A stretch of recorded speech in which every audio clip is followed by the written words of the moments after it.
Genesis. Show my hardcore is. Hey, it's DC with Genesis Strength and Conditioning. Thanks for checking out today's video. If you haven't yet, make sure you subscribe up top and check out the links below. Over the past few days, I've been hit with quite a few questions over two things. One, and they actually kind of go hand in hand, and so I thought I would cover both of them together. The first question that I've gotten a few times is, now that I've been posting the daily workouts on the dclayborn.com blog, make sure you check it out if you haven't yet, but now that I've been posting those workouts, a lot of people are wanting to know why I do a ton of superset stuff where there's always, it's 1A, 1B, 2A, 2B, 3A, 3B, depending on what exactly it is. And then the other question that I get along with that is, how can I build muscle as fast as possible by getting the most out of my time in the gym? And really, those two questions are very synergistic, and kind of the same answer the same answer is applied to both questions. So I thought I would get that answered and get it out to you guys. Why do I superset so much within our training program? Really for two reasons. The first reason is I don't like being in the gym all day. Well, let me rephrase that. I like being in the gym all day, but I don't like working out all day. I have other stuff that needs to be done, athletes to train, marketing to be done, all that stuff. And so my time within my workout always has to be pretty short, and so I want to get the most work and the best results out of it in as little time as possible. And the second part of that is that supersetting is going to allow me to get the best results possible, but also hit the most muscle groups while still allowing my body and the other muscle groups the exact rest that they need and the most rest that they need without sacrificing that. For example, if I'm going to be doing a chest back superset, which you'll see me program in a lot, if I'm bench pressing and then supersetting that with weighted pull-ups, if I was going to bench press, do all my sets of bench press and then do all my sets of pull-up, if I was going to rest 60 seconds between sets of bench, that's going to give me 60 seconds, bench press, rest 60, bench press, rest 60, bench press, rest 60, and then turn back around, pull-ups, rest 60, pull-ups, rest 60, pull-ups, rest 60, pull-ups, rest 60. That's going to take 12, 15, minutes, even longer, depending on how many sets I'm doing.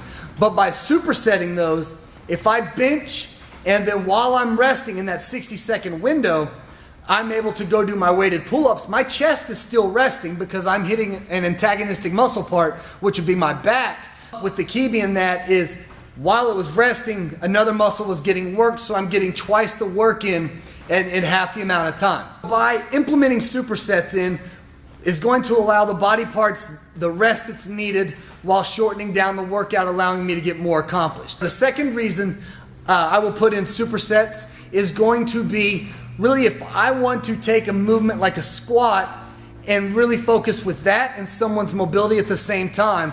So for example, a lot of times at the facility, we will have our athletes squat, and while they are resting, the B part of that, the superset, would be ankle mobility drills on the wall, hip stretches, something like that. That's going to allow that mobility to increase. It's going to allow them to keep that range of motion better in that movement, like a squat, a deadlift, just by adding that mobility. Make sure that you realize that I said mobility and not flexibility.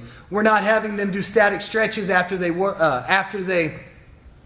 do a heavy lift. We want them to still stay explosive and still stay powerful and tense during that lift, so they're able to move maximum amounts of weight. Finally, the third reason that we like to do supersets in here, that's going to allow us to get as much work done as possible and get the best results and build as much muscle as quickly as possible, is by putting together an explosive movement with a strength movement. The way we like to do it is we always like to start with our heavy strength movement, and then we carry on and we'll superset that with our explosive movement. The simplest way to explain it is that, if you've ever gone ice skating, roller blading, or really worn anything on your feet and been moving and doing a lot of work, or you've worn a weighted vest, and then after you finish you strip that stuff off, and then it feels like you can jump through the roof or run really as explosively, as fast as you can, because their legs are weightless. Your chest is used to carrying the extra weighted vest.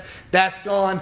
It's the same theory behind that in terms of taking a heavy squat, really hammering the heavy squat 3 to 5 reps, and then resting a few, 30 to 90 seconds and going out and hitting a sprint or two. There's kind of the 3 reasons why I really hammer supersets here in the facility. One is to make sure we maximize the amount of time without sacrificing the rest that's needed for that muscle group to recover and push maximum amounts of weight. 2, so we can hammer mobility work while still focusing on strength movements at the same time, so the later sets continue to look good and keep that range of motion. And 3, to really overcompensate an explosive or speed movement after focusing on a heavier lift to allow them to get better results and run faster, jump higher, and just be more explosive. If you have any questions, that you click the link below so you can submit yours. Hit that button above to subscribe if you haven't. Now you guys know, and knowing's half the battle. Genesis. Show my hardcore is, you know what I'm saying? Yo.